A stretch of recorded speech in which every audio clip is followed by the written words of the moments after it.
आजची कथा आहे संपत्तीचा मोह. पांडुरंग साहेब हे मूळचे साताऱ्याचे. पेशाने ते आर्मी रिटायर ऑफिसर होते. त्यांचं वागणं, बोलणं, चालणं एकदम रुबाबदार सातारी. मुंबईमध्ये राहत असले तरी त्यांनी त्यांच्या गावाच्या रीती, भाती, पद्धती, बोलणं हे काही बदललं नव्हतं. त्यांच्या पत्नी रुक्मिणीबाई आणि त्यांचा स्वभाव म्हणजे पंढरपूरच्या रुक्मिणीसारखाच. 3 मुलं, त्यांचंही लग्न झालेलं. प्रत्येकाला 2-2 मुलं म्हणजे 6 नातवंड असा त्यांचा परिवार. एक दिवस पांडुरंग साहेब मार्केटमध्ये गेले असताना अचानक त्यांचा ॲक्सिडेंट होतो आणि ते त्यातच गतप्राण होतात. हा धक्का कुटुंबासाठी, रुक्मिणीबाईंसाठी खूप मोठा असतो. आता पांडुरंग साहेब गेल्यानंतर रुक्मिणीबाई एकट्याच पडल्या होत्या. पांडुरंग साहेब आर्मी ऑफिसर असल्यामुळे त्यांना पैशांची कमी नव्हती. सगळं काही भरपूर करून ठेवलेलं होतं मुलांसाठी. ते सगळंच आता दुःख विसरून आनंदात राहत होते. मात्र रुक्मिणीबाई एकट्या पडल्या होत्या. नेहमीच चिंता, त्यांचा तो एकटेपणा यामुळे त्यांची तब्येत खूप खालावत चाललेली. एक दिवस रुक्मिणीबाईंना हृदयविकाराचा झटका आल्यामुळे त्यांना हॉस्पिटलमध्ये ॲडमिट करण्यात आलं होतं. त्यांच्या 3 सुना आणि 3 मुलं दवाखान्यातच आले होते. दवाखान्यात आल्यावर त्यांना प्रश्न पडला होता की आता आईची काळजी कोण करणार, दवाखान्याचा खर्च कोण करणार. अशा विचारात असतानाच रुक्मिणीबाईंना खूपच त्रास सुरू झाला. डॉक्टरांनी त्यांच्या मुलांना सांगितलं की आईचं हार्टचं ऑपरेशन करावे लागेल. त्यासाठी जवळजवळ 7 लाखांची गरज आहे. 7 लाखांची गरज लागेल असं समजल्यावर 3 मुलांची तारांबळ उडाली. कारण इतके पैसे लगेच 3 मुलांकडे नव्हतेच. त्यांना काळजी पडली की आता 7 लाख नक्की आणायचे कुठून असा विचार करत असतानाच 3 सुना आणि 3 मुलं आपापसात भांडू लागले. आता नक्की पैशांची जुळवाजुळव कशी, कोण करणार, किती देणार म्हणून त्यांच्यात वादावाद चालू झाली होती. तेवढे डॉक्टर येऊन सांगितलं की रुक्मिणीबाईंना खूपच त्रास होत आहे. तेव्हा ती काही मुलं शांत होतात. नंतर काही वेळानंतर डॉक्टर सांगतात की रुक्मिणीबाईंना दुसरा अटॅक आला आहे आणि त्यात आम्ही त्यांना वाचवू शकलो नाही. आय एम सॉरी असं म्हणून डॉक्टर तिथून निघून जातात. रुक्मिणीबाईंच्या मृत्यूनंतर सगळे विधी उरकले जातात. आलेले सगळे नातेवाईक विधी झाल्यामुळे निघून जातात. रुक्मिणीबाईंच्या सुना याच क्षणाची वाट पाहत होत्या. कारण आता त्यांच्या मेलेल्या सासूचे दागिने आणि पैशांची वाटणी होणार असते. रुक्मिणीबाईचा सर्वात मोठा मुलगा म्हणतो, आई आमच्या घरी राहायची आणि तिच्या कपाटात आम्हाला तिचे दागिने आणि आणखी काही रोख रक्कम मिळाली आहे. आता आपण या सर्वाचे वारस आहोत, तर कोणाला काय द्यायचं याचा फैसला करू. मधला मुलगा उभा राहतो आणि म्हणतो, रोख पैसे काही जास्त नाहीयेत, तर ते दादाने त्याच्याकडेच राहून दिले तरी चालतील. परंतु सोन्याच्या दागिन्यांचा निर्णय घ्यावा लागेल. सर्वात छोटा मुलगा उभा राहतो आणि तो म्हणतो, हो, जवळपास 30-35 तोळे सोने असेल. आपण एखाद्या सोनाराला बोलू आणि बरोबर 3 भाग वाटून घेऊ. हे ऐकून रुक्मिणीबाईची मधली सून प्रणिता म्हणते, असं कसं? 3 समान भाग वाटून घ्यायचे? 3 समान भाग नाही होणार. वयानुसार प्रत्येकाला त्याचा हिस्सा मिळणार आहे. रुक्मिणीबाईची लहान सून रूपा म्हणते, वहिनी, असं कसं? आपल्या तिघांमध्ये समान वाटे व्हायला पाहिजेत. तुम्ही मधल्या आहात म्हणून तुम्हाला जास्त भेटेल, हे चुकीचं आहे. प्रणिता म्हणते, असं कसं चुकीचं आहे? मला तुझ्यापेक्षा जास्त हिस्सा मिळायला पाहिजे. रूपा म्हणते, का? जास्त हिस्सा मिळायला पाहिजे. तुम्ही सासूबाईंना 1 दिवस सुद्धा नाही सांभाळलं. त्या म्हणायच्या मला माझ्या मधल्या मुलाकडे जायचंय, तर तुम्ही म्हणायच्या नाही, येथे नको, येथेच राहायला जागा नाहीये. आम्ही दोघे नोकरीला जातो, घरी कोणी राहत नाही असं म्हणून त्यांना तुम्ही तुमच्या घरी येऊन दिलं नाही. प्रणिता चिडून म्हणते, आता बरी नाकाने बोलतेस. मी नाही येऊन दिलं तर तू कोणतं येऊन दिलंस? तू तर सासूबाईंना 1 दिवस तुझ्या घरी आल्या तर लगेच माहेरी पळून जायची. कधी सासूबाईंना सांभाळलं नाही. लग्नाच्या पहिल्या दिवसापासून त्यांच्याशी भांडत होती आणि आता आली त्यांचे दागिने घ्यायला.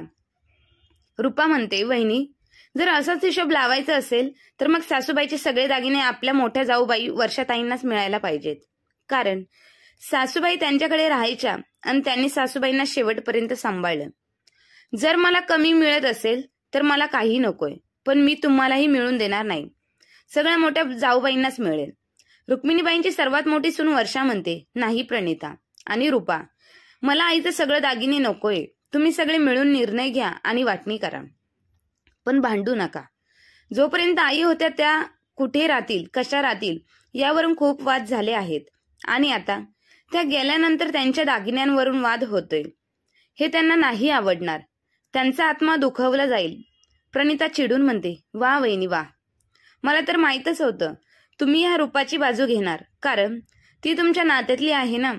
मला मान्य आहे तुम्ही सासूबाईंना शेवटपर्यंत सांभाळलं, परंतु कोणी किती सांभाळलं यावरून निर्णय घेतला नाही जात.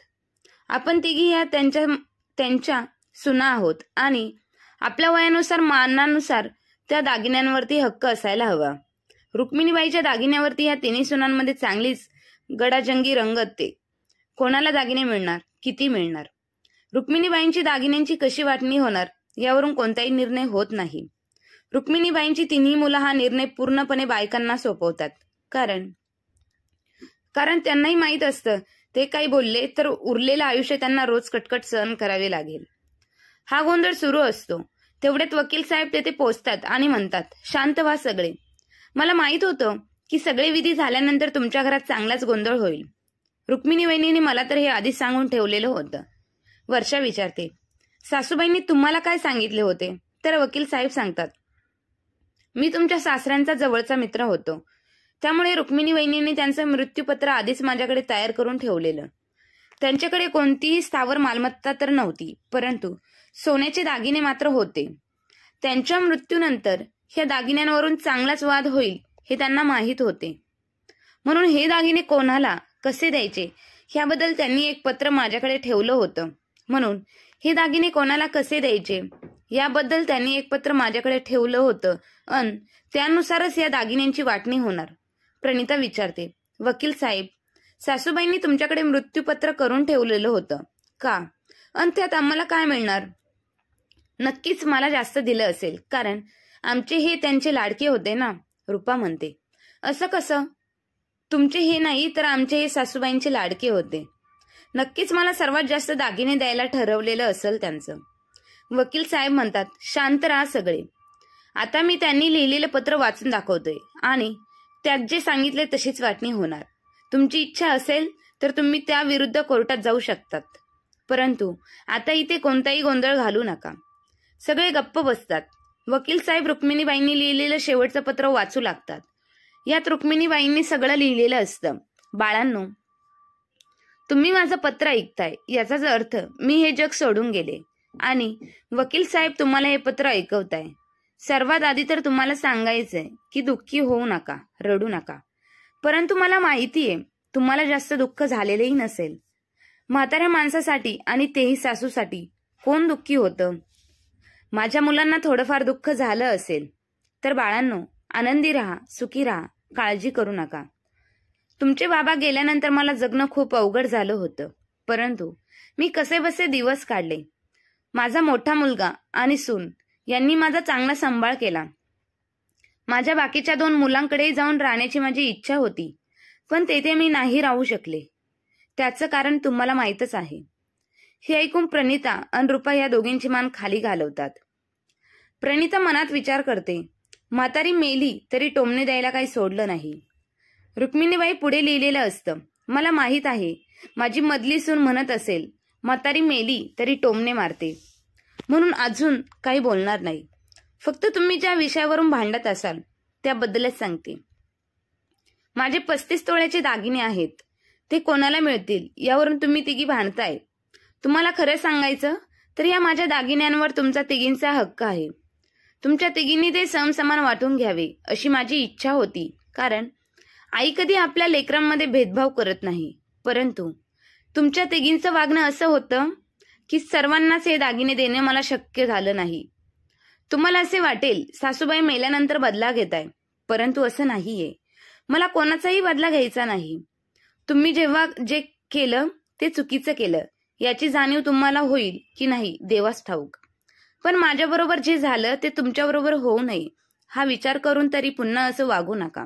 आणि सर्वात महत्वाचं म्हणजे माझे 35 तोळे दागिने मी कोणाकडे देणार, कोणाला किती हिस्सा मिळणार, तर मी तुमच्या तिघींनाही ते दागिने देणार नाही. माझे सगळे दागिने तुम्ही वकील साहेबांना सुपूर्त करा. ते बँकेमध्ये एक लॉकर उघडतील आणि तेथे दागिने सुरक्षित राहतील.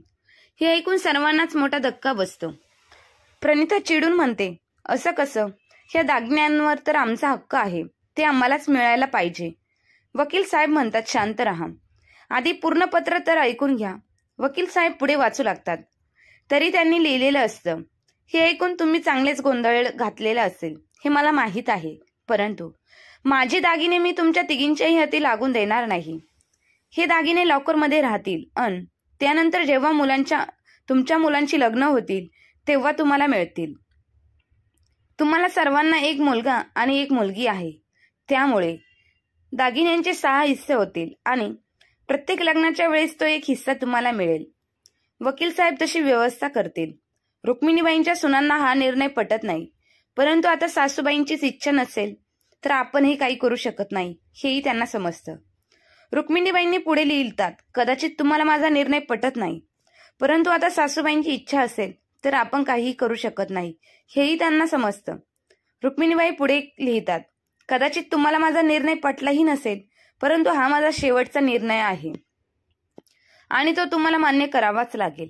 शेवटी एवढे सांगते की जोपर्यंत माणूस या जगामध्ये आहे तोपर्यंत त्याची किंमत करा. माणूस गेल्यानंतर किती रडत बसलात, पश्चाताप केला तरी तो माणूस परत येत नाही आणि केलेलं सुधारताही येत नाही आणि आपण जे करतो ते इथेच भोगावं लागतं, हेही लक्षात ठेवा. आता मात्र मी माझं पत्र संपवते. तुम्हाला दुखावलं असेल तर माफ करा आणि बाळांनो सुखी राहा. आईचं शेवटचं पत्र ऐकून तिन्ही मुलांच्या डोळ्यात पाणी आलेलं असतं. रुक्मिणीबाई लोभी लालसी सुनांना मृत्यूनंतरही चांगला धडा शिकवलेला असतो. तात्पर्य, काही लोक आपल्या आई वडिलांना सांभाळत तर नाहीच, परंतु त्यांच्या संपत्तीवरती नजर ठेवून मात्र नक्की असतात. त्यांनी कमावलेली संपत्ती तर मुलांना मिळणारच असते, परंतु त्यांचा सांभाळ करणे पण मुलांचे आद्य कर्तव्य असते. आजची कथा कशी वाटली कमेंट बॉक्समध्ये नक्की कळवा आणि लाईक, शेअर, सबस्क्राईब नक्की करा. धन्यवाद.